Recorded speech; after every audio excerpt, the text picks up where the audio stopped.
Nagkainitan, pisikalan sa Game 4, maraming nag-step up, insane ending, di mo dapat palampasin.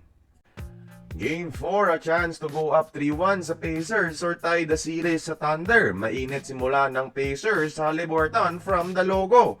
Tapos isa pang tres kay Nembhard. Apat na quick threes, 8-point lead ang Indiana. Pero iminit si Jalen Williams at naging sniper si Lu Dort para habulin ang lamang. 9-0 run OKC. Kaso mga idol, di mapigilan si Pascal Siakam. 10 points, 4 steals sa opening quarter. High scoring quarter to, 34-35. Pacers lead by 1.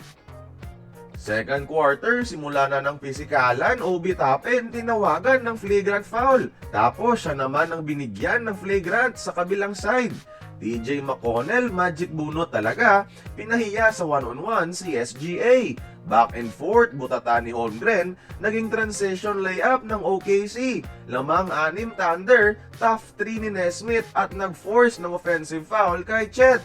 Haliburton nagpakita ng magic assist kay Siakam na may 16 points sa first half. Pinahiya pa ang league MVP sa napakaswabe na reverse layup to take the lead. And 1 ang sunod, 60-57, lamang ang Pacers sa first half. Third quarter, mainit na lumabas ang Indiana ala Dirk Nowitzki si Turner. SGA trying his best to stay in the game. Ayaw pakawalan nga lang ni Nembhard. Pero ang kwento, Obi Toppin statement game ito. Toppin back-to-back threes to stretch the lead to 8. Samahan mo pa ng ilang mga hustle plays. 15 points, 7 rebounds si Obi sa third quarter. Naging Indiana quarter ito, 80-87.